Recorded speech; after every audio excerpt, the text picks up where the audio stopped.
Hey everyone, Serotonin coming back at you with another video. I'm just going to get the music set up here and we'll begin. So the thing I wanted to talk about today is the Mandela effect. It is something that I have been very interested in a long time, because it does not sit well with me at all, and I'm kind of a little bit surprised that it has come up in this community. Sorry, I'm just going to turn down my volume. I'm still totally trying to figure out how to do all this stuff, because I sort of feel like this community of people investigating skewed history and mud flood, I really imagine that I'm preaching to the choir. I don't imagine I have a lot of subscribers that are kind of like, what is all this? I think you guys are kind of like in on the story a little bit already.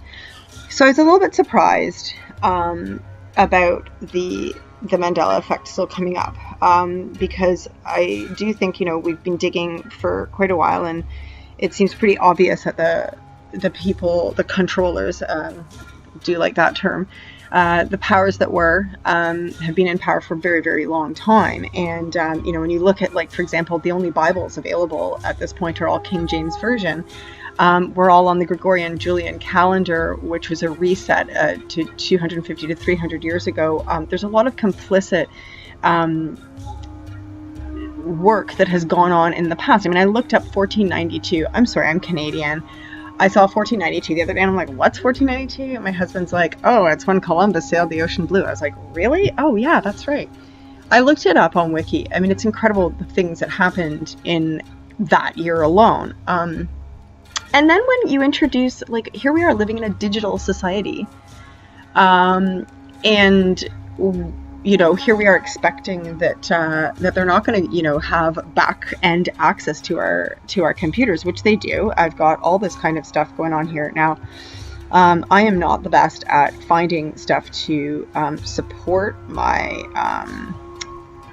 like this particular article here. I was just, I just kind of wanted to just get this video done because it's really about me sort of talking about my opinion on the Mandela effect and not really trying to prove a lot, because the proof, if you want to find it, is there for your own, for your own digging. You will find the proof. We know that they have back-end access. Apple, Android, PC, all of them, they all do. Facebook is, selling off our information left, right, and center. Stocks are plummeting. I mean, Twitter, like all of them, YouTube, all of it, they're all sharing our information. And there are plenty of people with back-end access to the internet. So, let's just go over what could be the Mandela effect in actual fact. And in my opinion, it's a hearty little mix. It's a little baked up bread. And the ingredients consist of, a very long-term plan, internet scrubbing, and complicit media. We're just hearing from Kathy of Yarmouth, through Rebel without a pause, or Rebel with a pause, that, there are maps that are going back to the 1500s that were sort of turned into the local authorities at the time and were sort of scrubbed then. So who's to say they're not scrubbing everything now? So let's just get into it, right? Okay, so let's start out with, okay, I've dealt with that. I'm just going to close this down as we go. Okay, so I'm going to start over here with Hillary. Okay, now there was a very famous incident right here where she, the robot basically began to fall to pieces in public. And within a few hours, this lady appeared. And, it's pretty incredible that that they did this. Okay, first of all, she was rushed to a clinic that was apparently her daughter Chelsea Clinton's address, and in fact it was something completely different. Like, it was like a blood bank or something, like plasma.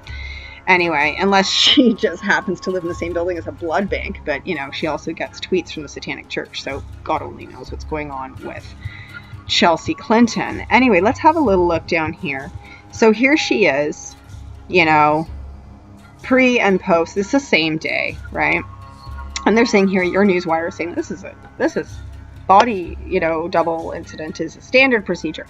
And they're actually kind of saying this, you know, not tongue-in-cheek about world leaders, because they're like, oh, well, how would you know, why would you at all allow them in public when they could be just sort of taken out, whatever. So, you know, and I'm sorry, but if they're talking about cloning farm animals, and what was it, like 96 it was, they were talking about Dolly the sheep, you don't really think that they were just doing that back then. So let's just, if we're going to open our eyes to a skewed history, to a mud flood, to a cover-up of all this kind of stuff happening in our past, then we would be really, it would behoove us to open our eyes to what's going on now. And I will tell you this, I have my eyes wide open with what's going on right now. Not just what's going on in our past, but also what's happening right now. So there we go. So number one, this whole body double thing.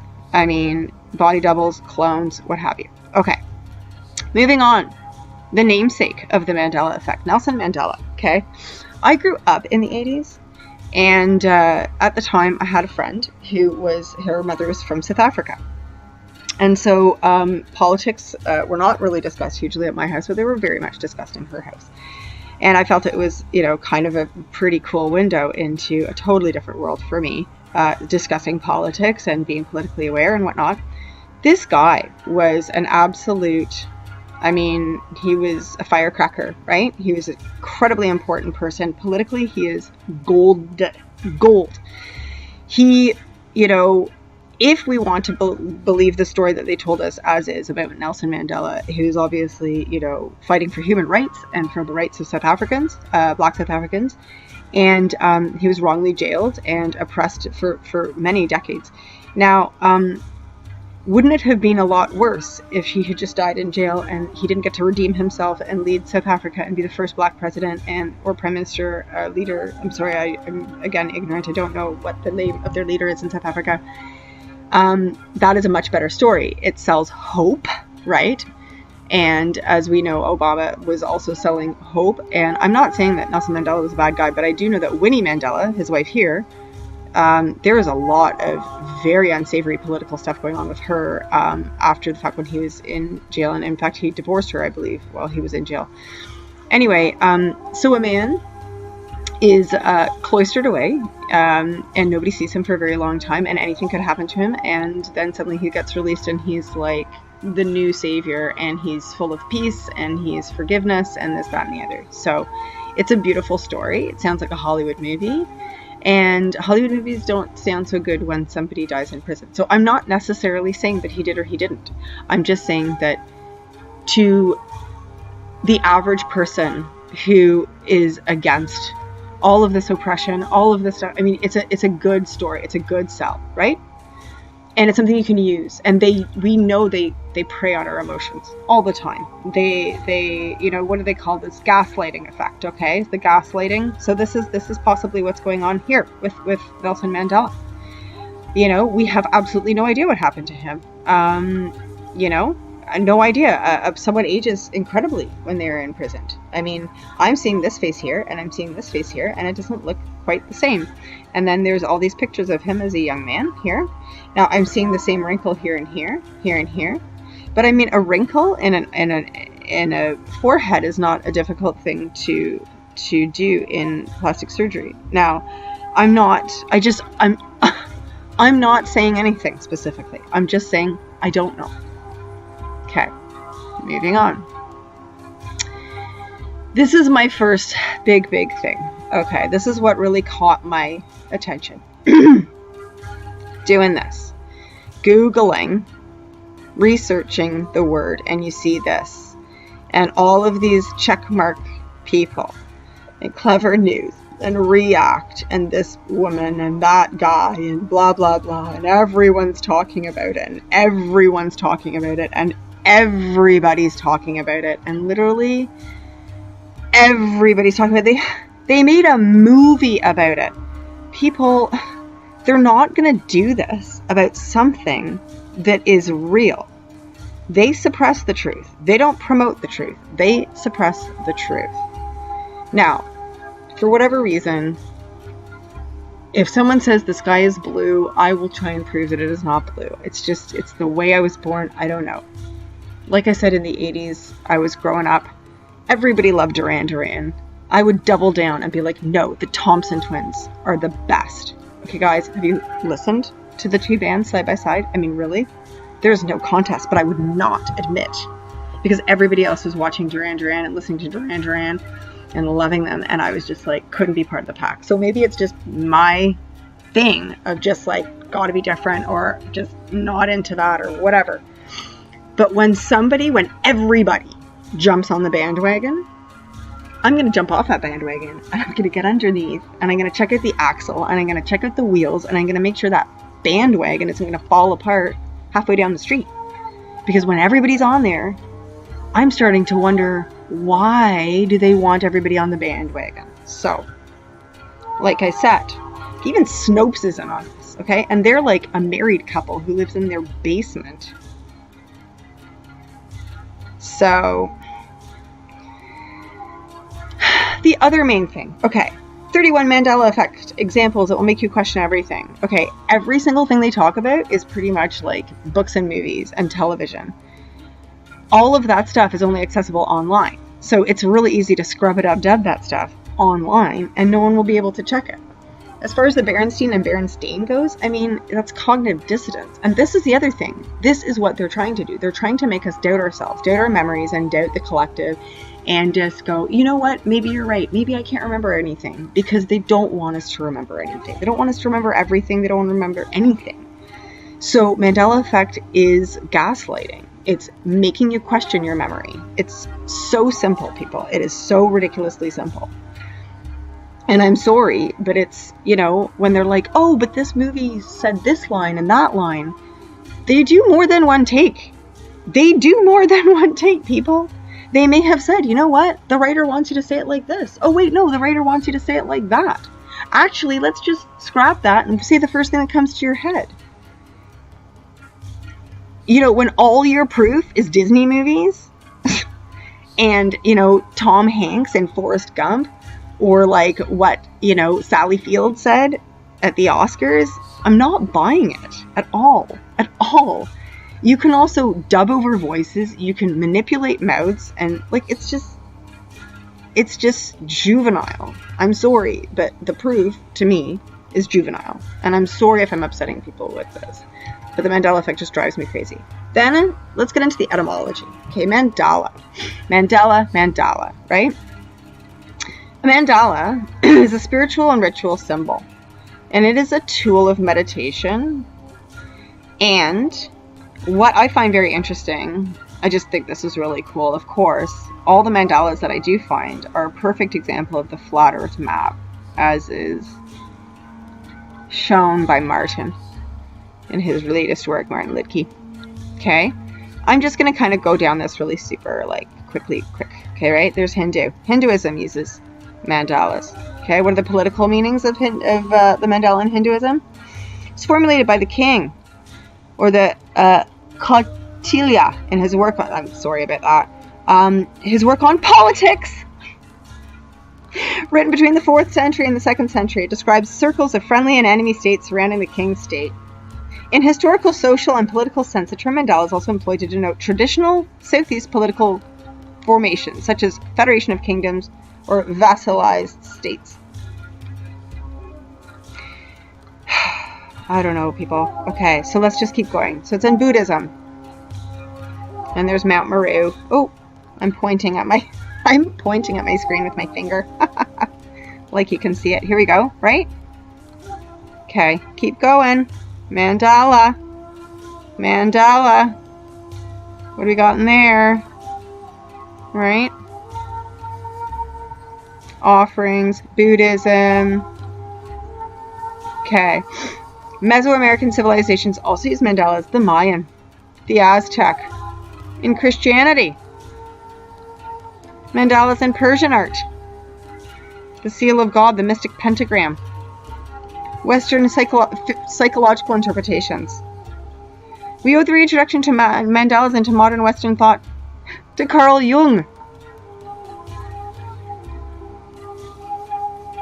Unconscious through his own art making, the motif of the circle spontaneously appearing reflected his inner state. Serves a conservative purpose, namely to restore previous existing order. Like, guys, okay, in archaeology, in architecture, in science, contemporary use, mandalas can be found in early Buddhist art from 14th to 15th century. I mean, guys, so then I looked at mesmerize, a former word for hypnotize, to hold as if spellbound, to hypnotize, spellbind, fascinate, to compel by fascination. And I know from trying to practice, you know,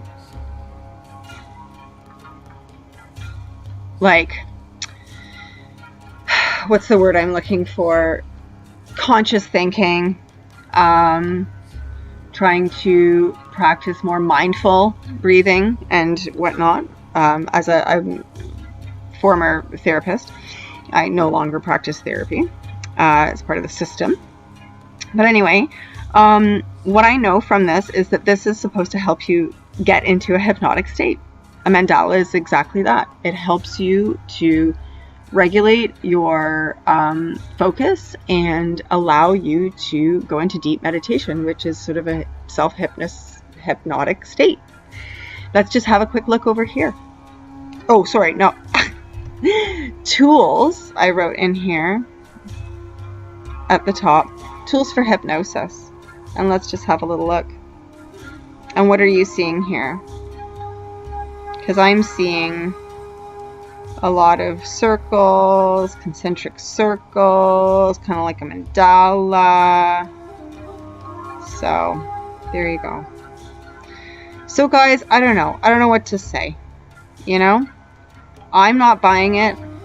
I hope you're going to give it a second thought, because I don't think that it's purchasable. I think it's a cheap trick, and I really hope that you guys consider that. I was listening to this guy online a little while ago, and I'm just the worst at names. And I really wish I could attribute this to him, but he did say something along the lines of, you know, the world population, they say, is 7 billion. But if we're willing to question the world population, which I absolutely do believe we should, then I think we should be willing to question this internet trend and really not give it so much credence. The controllers are smart people, and everything that they have attributed to this specific thing is flimsy and digital and very easily manipulatable by anyone with any internet savvy. Anyone with skills to do so could do this. I certainly do not have the skills to do this. I mean, I can barely put together a video for YouTube. However, guys, yeah, anyway, I should probably leave this here. Thank you so much for listening. I really didn't expect to do this video at all. But I felt like it was kind of important to talk to you guys a little bit about my belief on that. Because I know that when I brought it up to a couple of people, they really appreciated hearing my perspective, and I think I kind of hit a chord a little bit with them, and maybe some alignment, I don't know. Anyway, I really hope I haven't offended anybody. I hope you can keep your mind open to the fact that this is not what it seems. It's not as magic as it seems. So I'm sorry for that. But there's plenty of magic out there, and it certainly looks like we're digging through it a lot, doing the research that we're doing. So keep on keeping on, everyone. And I'm sorry if I've hurt anyone's feelings, but you guys are awesome, and I just wanted to share that with you. And have a great night, and God bless you all. Okay, see you later.